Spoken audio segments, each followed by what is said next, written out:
30% discount at Stone Stopper by Moonstone TM. Find us at moonstonenutrition.com. Here Radio. Stone Stopper by Moonstone TM is a doctor-developed, science-backed kidney health solution with 30 MEq of alkali citrate to prevent kidney stones. Available in powders and capsules. Enjoy an exclusive discount with my promo code moonstonenutrition.com. Here Radio to get 30% discount. Other shows we have for you to enjoy at myclassicradio.net. The Avengers was most certainly not a household name in South Africa prior to the radio series. With no national television service until 1976, the mechanism simply was not present in the country to show television programs to mass audiences. While many other countries reveled in the filmed adventures of John Steed and Company, South Africa was not equipped to join in the fun. The series took Britain by storm and made a major impression in the American markets, being the greatest of rarities, a British series given a network transmission slot. However, as a film series, rather than a videotaped one, The Avengers was able to gain a modicum of exposure in South Africa through film rentals. Come and listen at myclassicradio.net. Good evening. This is Crime Classics. I am Thomas Hyland, with another true story of crime. Listen. That was a wind. An English wind of the winter of 1684. A shutter rattler of a wind. And it gets under doors and into houses and into rooms, and when it does this, it's known as a searching wind.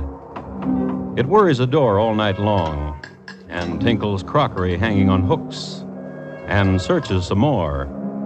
And finally, it finds what it was looking for. This particular wind just found John and Judith and made them cold, and made them shiver, and made them hate each other. As a matter of fact, this particular wind made them sorry they'd ever killed anybody and gotten into this situation in the first place. So, tonight, my report to you on John and Judith, their crime, and why they didn't get to enjoy it. Crime Classics, a series of true crime stories from the records and newspapers of every land, from every time. Your host each week, Mr. Thomas Hyland, connoisseur of crime, student of violence, and teller of murders. Now, once again, Mr. Thomas Hyland.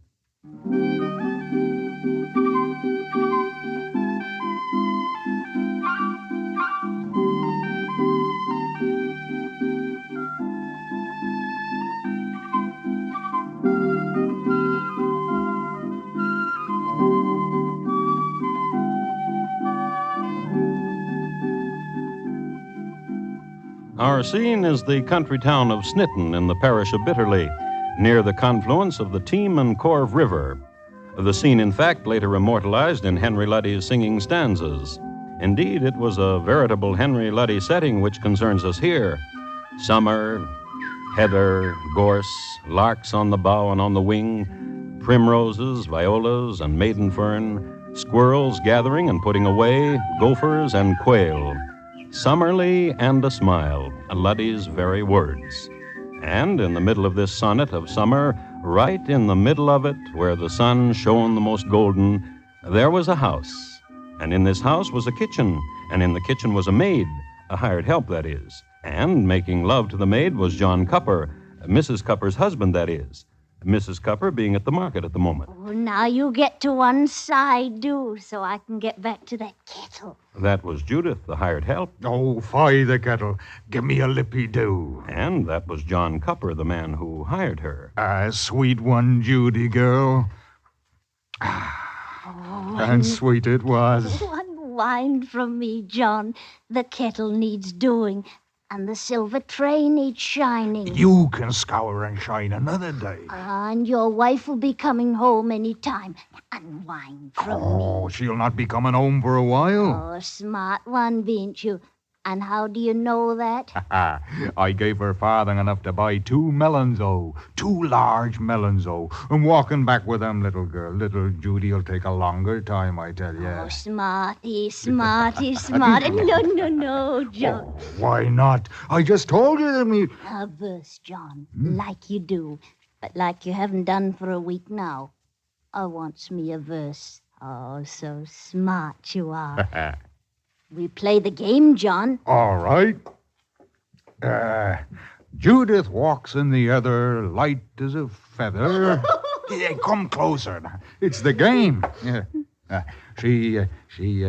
She makes a gay song as she happens along. Yeah, Judith goes like, Judy girl, give us a lippy-doo. Oh, Judy girl. Oh, John. Hello. And, well, now, I should have knocked and called out. Now, Goodwife Smith, I was helping the elf here to... Nanny. You go about your work, Judith, and if the dust is in your eye, it still troubles you, well, then... Dust in the eye, Nanny. I pray you, Goodwife Smith, mention none of this. Now, why do you stand here, Judith? Do your work. Goodwife Smith. What business is it of mine that you make merry with your maid? I will not tell your wife. And I must leave anyhow at once, almost, as soon as I have got what I came for. Anything. Butter, a paddling, and put it on that silver tray the wench is shining. And listen to me. I'll return only the butter. Huh? Do it, sir. Give it to me. Now. Yes.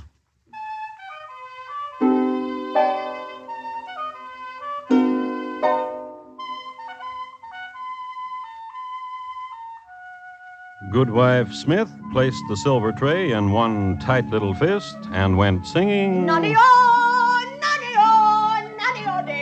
right out the door. John and Judith sulked for the next half hour, after which Mrs. Cupper made her entrance. John, open the door. I'm heavy with melons and cannot reach. And good melons they were. So supper was had, and after the dishes were cleared by Judith, and the floor swept by Judith, and the pot scoured, and the hearth cleaned and scrubbed, and the linen folded and put aside. Judith, Yes, Goody Copper. you can eat your supper now. Then you can have the night off. Yes, Goody Copper. And mind you, the lads from Shropshire down the road. Mind you, girl. Yes, sir. And later, after Judith had gone, I like me our maid, John. What? Our maid, Judith. She's a good one. If you say it, she is. John, Yes. next year will be 4 years we're married. Yes. And my father wagged me it would end before it was 1 year old. I know. Oh, my father was a wrong wagger, wasn't he? Oh, yes. Coming home from marketing, the good thoughts of this warm house and my love for you choked up in me, and so I knighted Judith off. I thought, John, you remember? John, Yes. where is the silver tray? What, my love? The silver tray which Grandfather Wheeler gave to us the day before he was so untimely. Oh. Well, where is it? I gave it to Silversmith to ungreen it. Oh, good, John. Thoughtful John. John, Yes. alone we are. John.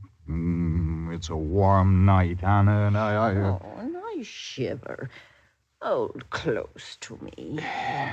Well, And remember the warm night of heather? yes. And the game you taught me to play? The verse you made, and closer I would come? Speak no more of it, I pray you. Then what would you do tonight, John? Well, don't vex me, woman. Suddenly I have bile inside, and it bitters me. Yeah, I'll sit till it's time for bed. You do what you want. Yes, John, yes.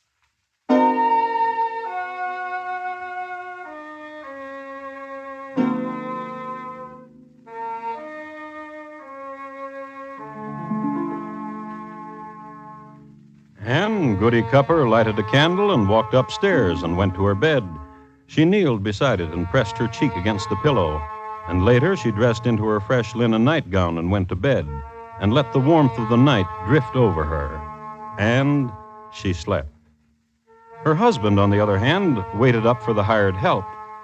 He paced the living room, and when that produced no Judith, he went outside and paced the garden, which got better results. Judith.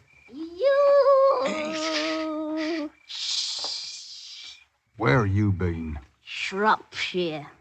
With those lads all about? There's no sweet lads like you, John, and you know it. You tipple. And what did you think I'd do? And where did you get the money to buy? Answer me that. I'll tell you true.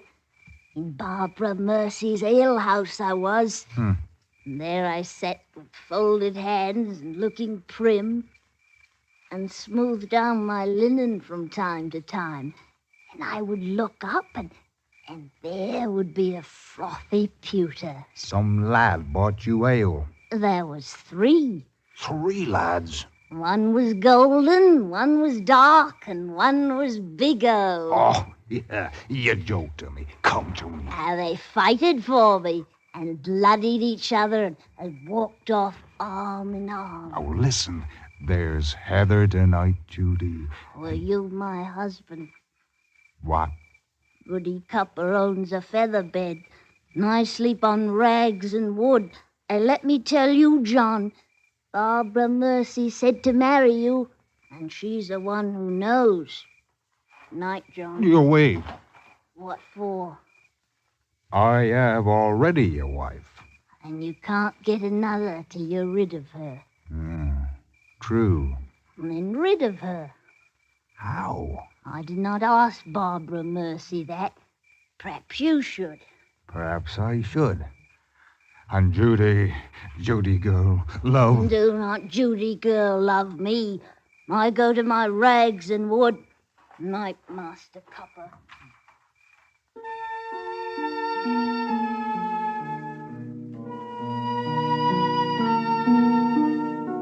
And later, John went into the house, but he hardly slept a wink. Next day, he traveled down to Shropshire, where a lad pointed out Barbara Mercy's alehouse. He told her his trouble and asked her how to solve it. And Barbara Mercy said, Arsenic. And John was amazed and said, What? And Barbara Mercy, who was a patient woman, laid it out to him. Arsenic. Poison my wife? Arsenic. Where can I get some? Arsenic? But where can I get some? Why, right here.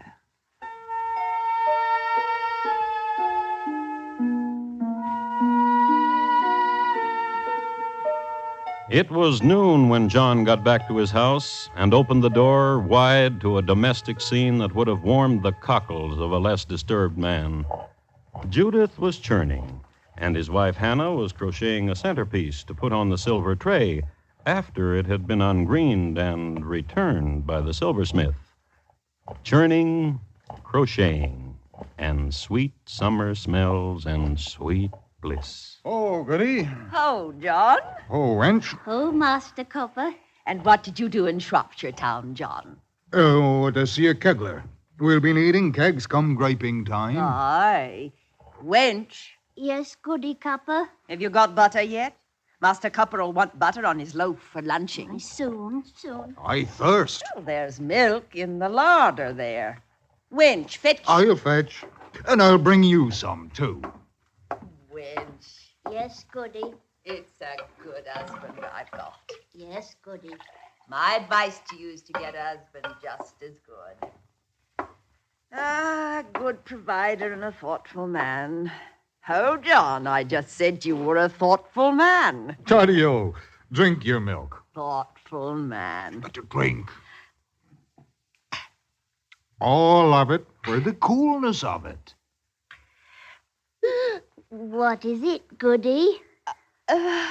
You just drained Goody, and your face whitened. Help me. You'll be poisoned, Goody, and there's no help for you. Help me. Help me. I had to do it to you, Hannah. I tired of you and I love me Judy girl. Hello. And well now, oh. What do you do, Goody Cupper, on kitchen floor lying so? Dying. What? Dying. They poisoned me. Poisoned you, you say? And you're dying?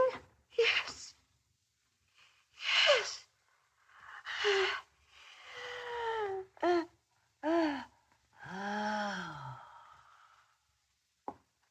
And I think you're dead, Goody Cupper.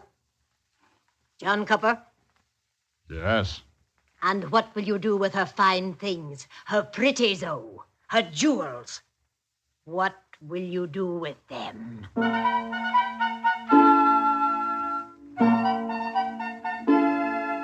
The question hung there for a few seconds, and then John didn't do a thing but turn around and run upstairs and gather together all his wife's pretty-os and jewels and gave them to Goody Smith. She tucked them under her arm and went singing,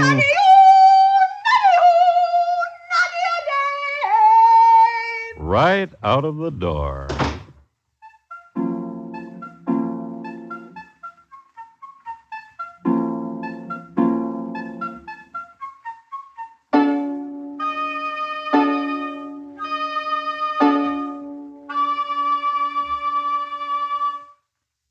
You are listening to Crime Classics and your host, Thomas Hyland. Tomorrow night, Marlene Dietrich, as Diane LaVolta, European mystery woman, becomes enmeshed in a drama surrounding a valuable Stradivarius violin.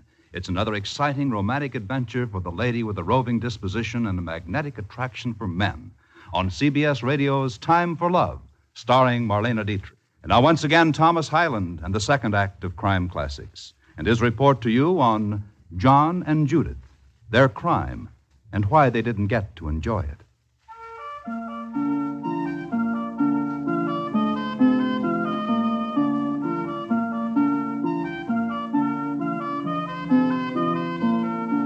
England in 1684. Charles II was on the throne, and when he wasn't on it, he was entertaining variously Nell Gwynn, Lucy Walter, the Duchess of Cleveland, and the Duchess of Portsmouth.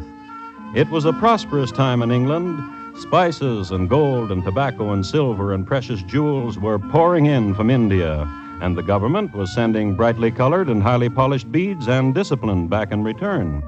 You'll remember that it was about this time when young Sir Broderick Danley put down an insurrection in Ceylon without a fatality, he and his men being armed only with bull whips. The richness of empire was reflected everywhere on the British Isles. The rich got richer. And in the countryside, prosperity was evident, too. The lush field, the busy churneries, the heavily laden honeycombs. In the town of Snitton, in the parish of Bitterley, there was a house. And on the floor of this house was a corpse. Well, it's done. Oh, not quite done, John. I'm still a single woman. After the burying, a month past that, and we'll wed. Oh, and I will be good wife, Judith Cupper. Goody Cupper. Oh, I like the sound of it. But don't you close to me till I'm called that, John Cupper. Called that by the neighbors and all the townspeople all about. Judy. Aye. She's coming again. I can see her on the path through the window.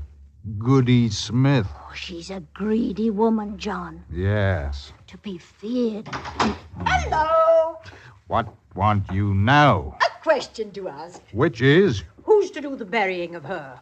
Who's to do the building of the coffin and the digging of the grave? In Shropshire Town, there's a lad who... In Snitton here, close to you, there's a lad, too. Brother to me, a young lad starting up a trade. He'll build you a stout coffin and dig you a deep hole and cover it up again. For how much will he do?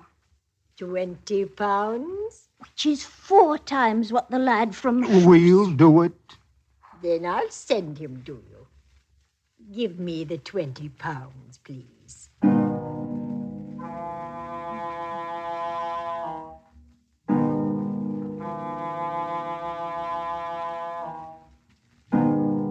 Now, it must be said that although Goody Smith's brother Fenton was a willing lad, he was not too bright. Plus the fact that he had never done this sort of work before, Mostly, he had just roamed about and scared people. Well, he made the casket too small and of an inferior grade of lumber, cut with crude craftsmanship, so that an alarming accident took place at the interment. A carpenter had to be summoned from Shropshire to repair the damage. But the grave had been dug so deep and so narrow that he wouldn't get in it. And so Goody Cupper got buried in a faulty coffin. And a month later, there was a new Goody Cupper. Oh, John, I'm so happy. So am I, Judy girl. Hello!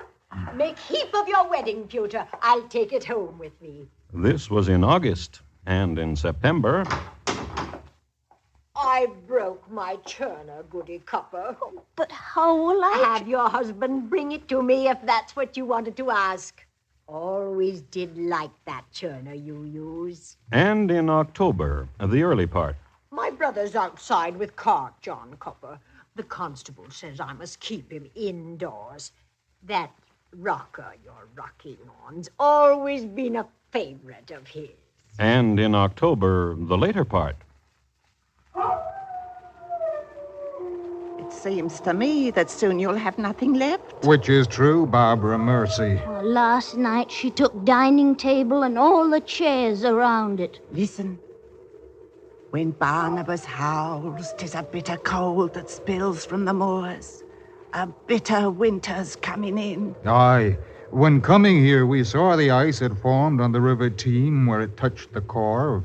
I've answer for you. Tell us. Arsenic. I thought you would give us counsel in such a way, Barbara Mercy. Arsenic. Aye, and here is money. Arsenic. You have said it, Barbara Mercy. There is no need to look thus.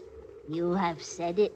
What? Here is the money for the poison, Barbara Mercy. Oh, Teddy-o. I've got it right here in me apron. Here. Arsenic.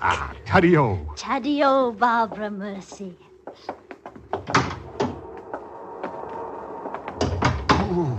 It's cold, Judy girl, love.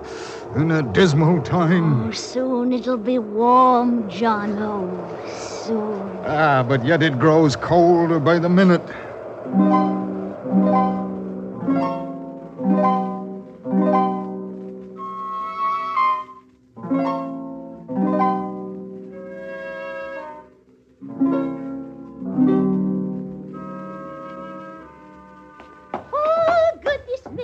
Through the heather, light as a feather, and makes a gay song as she happens along, singing gay nonny-o, nonno, nonny-o day, singing, sing with me, Goody Smith, singing gay nonny-o, nonny-o day, nonny. Oh, he cuts a caper, your husband John does. The way he does!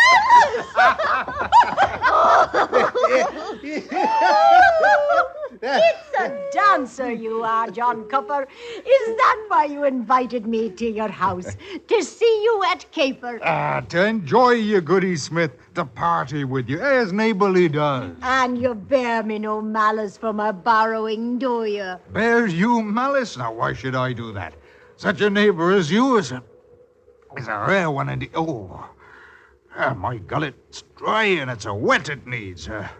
Let's drink our ale. And a mullet, Judy, with your poker. Yes.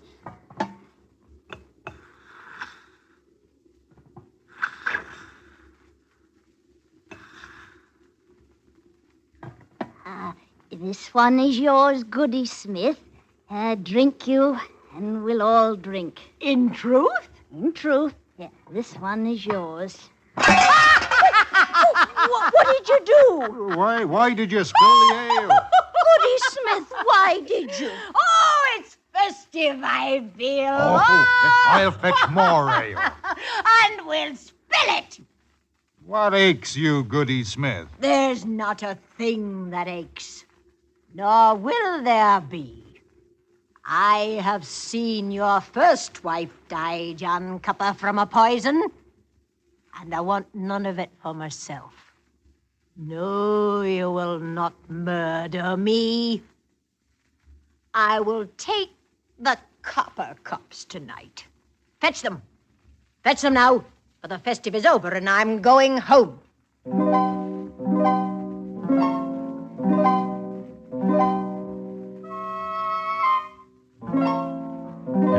an hour after that, the Team River froze over. That's how cold it got. Any dogs that had howled outside had stopped howling. They'd frozen to death. John and Judith moved the mattress downstairs near the fireplace and huddled together under their last feather quilt. And John and Judith shivered, and their teeth chattered, and they stuck their heads under the blanket and fought a subtle little battle about who would get most of the warmth. Get up and stir the fire, John. Well, there's hardly what to stir. This morning she made me deliver all the firewood. Oh, don't, you stupid. What would you have me do? Would you... Inside, Fenton, and quickly. And close the door. Hello. And well now, oh. To sleep by the fire, I see. Go away, Goody Smith. For the love of heaven, go away. Oh, my brother Fenton is here. He tires of rocking. He wishes to lie down. And I have neither mattress nor feather quilt for him. Oh, viper, you snake of the world. Oh, greatest foul. Dear Goody Cupper, how the cold has made you forget. I have forgot nothing. Go, get out. Oh, Tell her, John, tell her. Oh, yeah, get out. You get nothing more. Get out. very well. Come, Fenton. Judy girl. Love, Judy girl. Judy girl.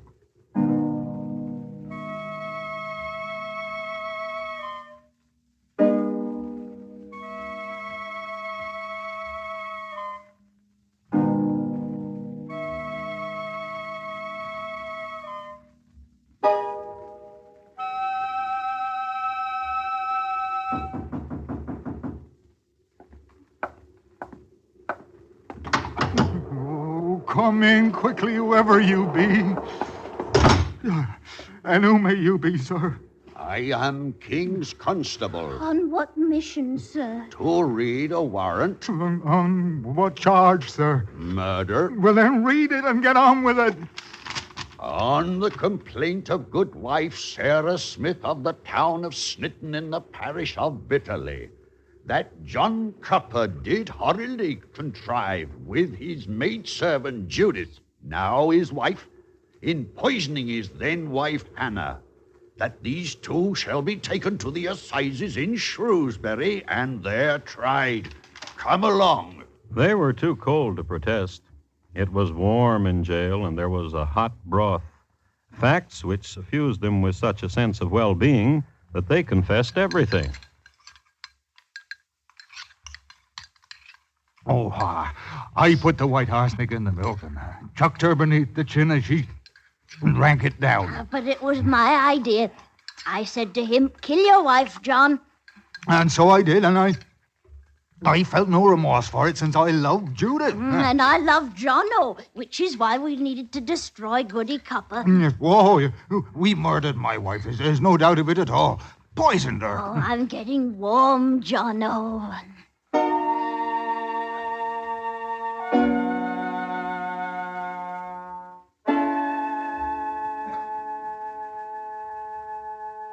She was burned at the stake and reduced to ashes. John was hung in chains, but on a warm spring day, and he seemed to be smiling. Goody Smith attended his execution, and for some reason or another, she claimed his body.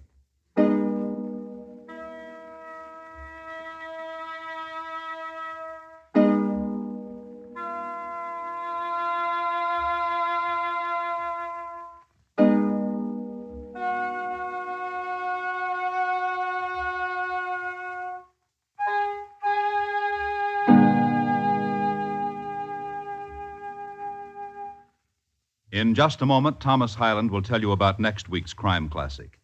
John and Judith, tonight's crime classic, was adapted from the original court reports and newspaper accounts by Morton Fine and David Friedkin. The music was composed by Bernard Herrmann and conducted by Lud Gluskin, and the program is produced and directed by Elliott Lewis. Thomas Hyland is portrayed on radio by Lou Merrill. In tonight's story, Ben Wright was heard as John, Betty Harford as Judith, and Jeanette Nolan as Goody Smith. Featured in the cast were Irene Tedrow, Norma Varden, and Alec Harford. Bob Lamont speaking. Here again is Thomas Hyland. Next week, in this time, you will hear a special documentary show. And 2 weeks from tonight, I'll be back to tell you about the high seas in those years from 1736 to 1738. We will concern ourselves with two fun-loving fellows who wanted to steal a ship, a large one. It's listed in my files as Coyle and Richardson, Why They Hung in a Spanking Breeze. Thank you. Good night. Stay tuned now for a special CBS radio broadcast, a history-making on-the-spot pickup of President Eisenhower's news conference in Washington, D.C. CBS radio newsman George Herman, White House correspondent, will introduce the news conference immediately following station identification on most of these same stations. Hear the first broadcast of a presidential news conference. Mr. Keene, Tracer of Lost Persons, is heard Friday nights on the CBS radio network.